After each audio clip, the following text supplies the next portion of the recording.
नमस्कार दोस्तों, स्वागत है आपका साक्षी की आवाज़ चैनल में। तो दोस्तों, आज की कहानी का शीर्षक है बाजार में माँ का दिया हुआ सामान का पर्चा खोलते ही बेटे की आंखों से झरझर आंसू बहने लगे। आखिर क्या था उस पर्चे में ऐसा?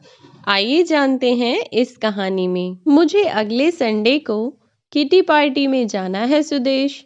तुम तो जानते हो मेरी फ्रेंड्स किटी में कितनी सज संवर कर आती हैं, और मैंने तो अभी तक भी शॉपिंग नहीं की है।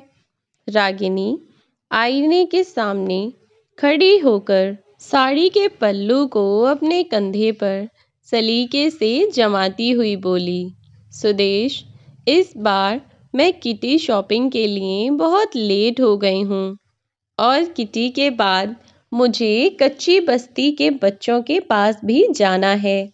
वहाँ मैं कुछ न्यूज़पेपर वालों को भी बुलाऊंगी। अगले दिन के न्यूज़पेपर में मेरी फ़ोटो के लिए अब देखो ना सुदेश। मिसेस सक्सेना ने तो वृद्धाश्रम जाकर मिठाई और कपड़े बांटकर अपनी पोस्ट कल ही फेसबुक पर डाल भी दी, और मिसेस शर्मा भी अनाथालय में गिफ्ट बांटती हुई अपनी फ़ोटो इंस्टाग्राम में डाली हैं। हर शुभ काम मेरे दिमाग में लेट ही आता है। सुदेश, तुम सुन भी रहे हो मैं क्या बोल रही हूँ? सुदेश झुंझला कर बोला, हाँ यार, सुन रहा हूँ। मैंने तुझे कब मना किया था शॉपिंग के लिए?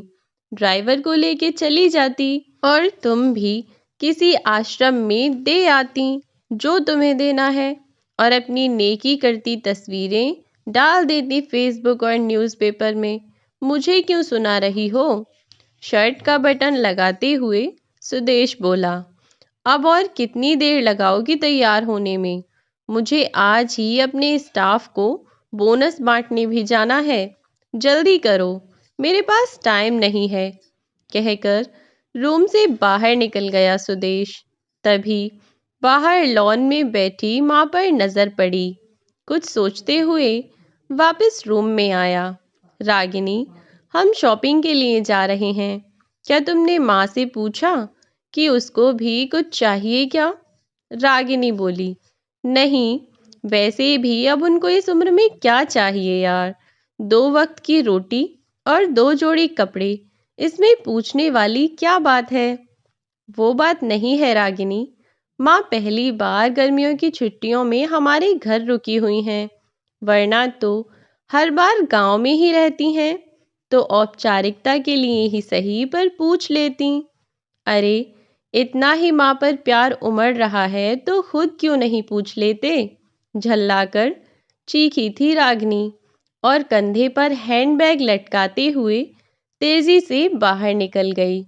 सुदेश माँ के पास जाकर बोला, माँ, मैं और रागिनी उसकी शॉपिंग के लिए बाजार जा रहे हैं, आपको कुछ चाहिए? तो माँ बीच में ही बोल पड़ी, मुझे कुछ नहीं चाहिए बेटा। सोच लो माँ, अगर कुछ चाहिए तो बता दीजिए। सुदेश के बहुत जोर देने पर उसकी माँ बोली, ठीक है, तुम रुको, मैं लिख कर दे देती हूँ। और बहू को बहुत खरीदारी करनी है ना, तो कहीं भूल न जाओ, कहकर सुदेश की माँ अपने कमरे में चली गईं। कुछ देर बाद बाहर आईं और लिस्ट सुदेश को थमा दी। सुदेश ड्राइविंग सीट पर बैठते हुए बोला, देखा रागिनी, माँ को भी कुछ चाहिए था पर बोल नहीं रही थी। मेरे जिद करने पर लिस्ट बना कर दी है। इंसान जब तक जिंदा रहता है, रोटी और कपड़े के अलावा भी बहुत कुछ चाहिए होता है। अच्छा बाबा, ठीक है, पर पहले मैं अपनी ज़रूरत का सारा सामान लूँगी, बाद में आप अपनी माँ की लिस्ट देखते रहना, कहकर कार से बाहर निकल गई। पूरी खरीदारी करने के बाद रागिनी बोली, अब मैं बहुत थक गई हूँ, मैं कार में एसी चालू करके बैठती हूँ, आप माँ जी का सामान देख लो। अरे रागिनी, तुम भी रुको, फिर साथ चलते हैं, मुझे भी जल्दी है। देखता हूँ माँ ने क्या मंगाया है, कहकर सुदेश ने माँ की लिखी पर्ची जेब से बाहर निकाली।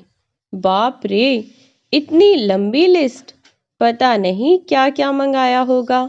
जरूर अपने गांव वाले छोटे बेटे के परिवार के लिए बहुत सारा सामान मंगाया होगा। और बनु श्रवण कुमार, कहते हुए गुस्से से सुदेश की ओर देखने लगी। पर ये क्या? सुदेश की आंखों में आंसू और लिस्ट पकड़े हुए सुदेश का हाथ सूखे पत्ते की तरह हिल रहा था। पूरा शरीर कांप रहा था। रागिनी बहुत घबरा गई। क्या हुआ? ऐसा क्या मांग लिया तुम्हारी माँ ने? कहकर सुदेश की हाथ से पर्ची झपट ली। हैरान थी रागिनी भी। इतनी बड़ी पर्ची में बस चंद शब्द ही लिखे थे।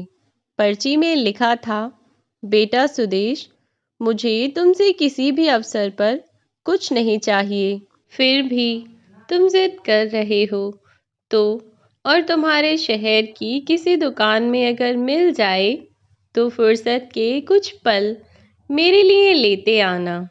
ढलती सांझ हो गई हूँ अब मैं सुदेश।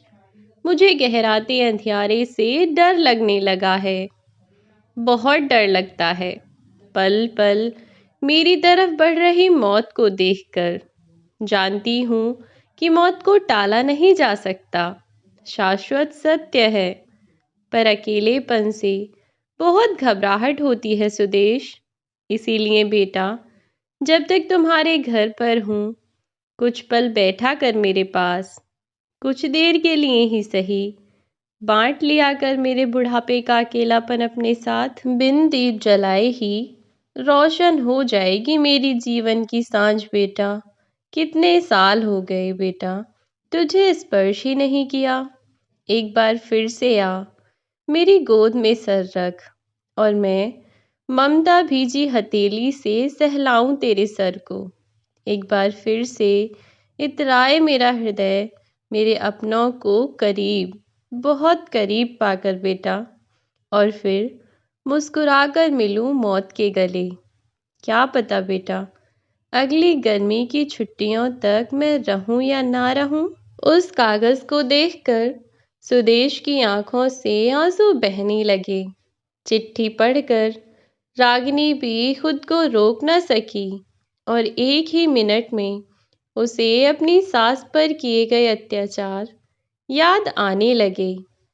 सब कुछ उसकी आंखों के सामने तैरने लगा। उसकी सास का दया से भरा चेहरा देख, जैसे वह कह रही हो कि मैं बूढ़ी हो गई तो इसमें मेरा क्या कसूर है। उनका दयनीय चेहरा देखकर जैसे रागिनी को अपना भविष्य नजर आ रहा था। जैसे ना बोलते हुए भी रागिनी की सास ने उसे कहा हो कि रागिनी, आने वाला समय तुम्हारा भी है।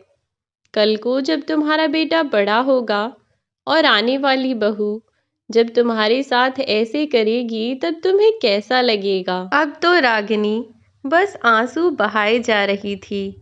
मन ही मन उसे पछतावा हो रहा था। रागिनी और सुदेश दोनों गाड़ी में बैठे और रागिनी ने जल्दी से सुदेश से कहा, सुदेश, जल्दी से घर चलो, मुझे जल्दी से घर जाना है। घर जाकर देखा तो माँ उनके इंतजार में घर के बाहर ही बैठी थी। उन दोनों को देखकर माँ हंसती हुई बोली कि बेटा, ले आए सामान। बहू, तुम इतनी जल्दी कैसे आ गई? तुम्हें तो किटी पार्टी में जाना था ना। सुदेश बहू को लेकर नहीं गया क्या? वहाँ देख तो मेरी रागिनी का चेहरा कैसे मुरझा गया है। सुदेश माँ से कुछ ना बोला तो रागिनी से पूछा, रागिनी, बहू तू ही बता दे कि क्या हुआ है। सुदेश इतना चुप क्यों है और तू क्यों परेशान है? रागिनी बिना कुछ कहे ही अपनी सास के पास गई और जाकर अपनी सास के गले लगकर बहुत जोर जोर से रोने लगी।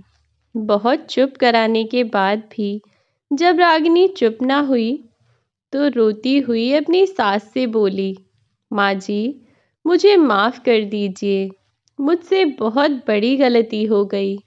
मैं समझ ही ना पाई कि सुदेश मेरे पति बाद में हैं, पहले आपके बेटे हैं। मैं तो बदतमीज़ी की सारी हदें पार कर गई। इतना सब होने के बाद भी आपने एक बार भी मुझसे कुछ भी ना कहा। तब भी मैं इतनी पागल थी कि इससे ज़्यादा। रागिनी कुछ बोल ही न पाई, बस रोई ही जा रही थी। अब सुदेश की माँ ने उसे चुप किया। रात को जब लता जी अपने कमरे में सो रही थीं, तो उन्हें महसूस हुआ कि जैसे कोई उनके कमरे में आया और उनके पैरों को छुआ हो। उन्होंने जल्दी से उठकर लाइट जलाई तो देखा कि सुदेश बैठा हुआ था। लता जी ने चौंकते हुए पूछा कि क्या हुआ बेटा सुदेश, इतनी रात में क्यों? क्या हुआ बेटा? बहू से किसी बात पर झगड़ा हो गया क्या? तुम लोग जब बाजार से आए हो तब से कुछ अलग से नजर आ रहे हो। बहू भी बस रोई जा रही थी, उसने भी कुछ नहीं बताया। कोई बात है तो बता दे बेटा, क्या हुआ है? क्यों परेशान है? क्यों नहीं आ रही नींद? क्या हुआ? माँ, नींद नहीं आ रही, बस आज तेरी गोदी में सोने का मन है। इतना कहकर सुदेश अपनी माँ की गोदी में सिर रखकर लेट गया और रोने लगा। अपनी माँ से माफ़ी मांगने लगा। लता जी ने उसे समझाया। अब दोनों बचपन की बातें करते हंसने लगे।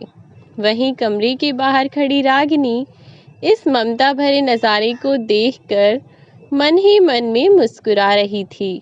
आज बरसों बाद लता जी को अपना बेटा सुदेश वापस मिला।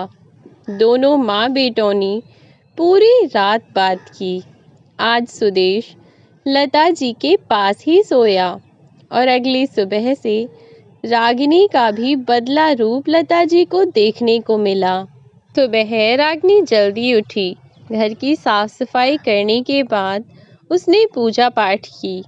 लता जी को चाय बनाकर उनके कमरे में दी। सुबह उनके पैर छूकर उनका आशीर्वाद लिया। अब तो रागिनी अपनी सास के साथ घुल मिलकर रहती। लता जी को भी कभी कोई कमी महसूस नहीं हुई। छुट्टियां खत्म हुई तो लता जी गांव जाने का कहने लगीं। पर अब रागिनी और सुदेश अपनी माँ को कहीं और नहीं जाने देना चाहते थे। सुदेश ने छोटे भाई से फ़ोन पर साफ मना कर दिया कि माँ अब हमारे पास ही रहेंगी। जिसको माँ से मिलना हो हमारे यहाँ आ जाओ। और सब लोग खुशी खुशी रहने लगे। बुढ़ापा जीवन का वह सत्य है जिसे कभी कोई टाल नहीं सकता। जिस प्रकार एक दिन मौत सबको आनी ही होती है, उसी प्रकार बढ़ती उम्र के साथ बचपन से जवानी और जवानी से बुढ़ापा होना भी निश्चित सी बात है। ऐसे में यदि आप अपनी जवानी के समय पर अपने बड़े बुजुर्गों का ख्याल ना रखकर, अपने भविष्य के बारे में ना सोचकर उन्हें प्रताड़ित करते हैं या उनके मन को दुखाते हैं, तो निश्चित ही बीतते हुए समय के साथ आपका बुढ़ापा आने पर आपकी औलाद भी आपके साथ ऐसा ही करती है। क्योंकि कहते हैं ना कि देर से ही सही, लेकिन हर इंसान को अपने किए कर्मों का फल तो भुगतना ही पड़ता है। फिर ऐसे में यदि अपने बड़े बुजुर्गों का ख्याल ना रखकर उनके मन को दुखाते हैं, उन्हें हर समय आंसू बहाने पर मजबूर करते हैं, तो आप कैसे सोच सकते हैं कि आपका बुढ़ापा सुख से बीतेगा और आप अपना जीवन खुशी खुशी बिताएंगे।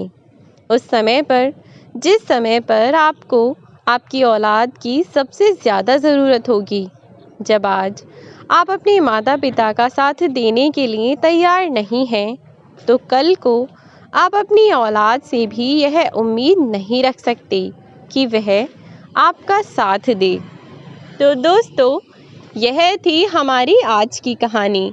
यह कहानी आपको कैसी लगी हमें कमेंट बॉक्स में ज़रूर बताएं। वीडियो अच्छी लगी हो तो लाइक और शेयर करना ना भूलें और चैनल को सब्सक्राइब ज़रूर कर दें अगर आप इस चैनल पर नए हैं तो मिलती हूँ आपसे एक ऐसी ही नई कहानी के साथ एक नई वीडियो में। तब तक के लिए बाय बाय मेरे प्यारे दोस्तों।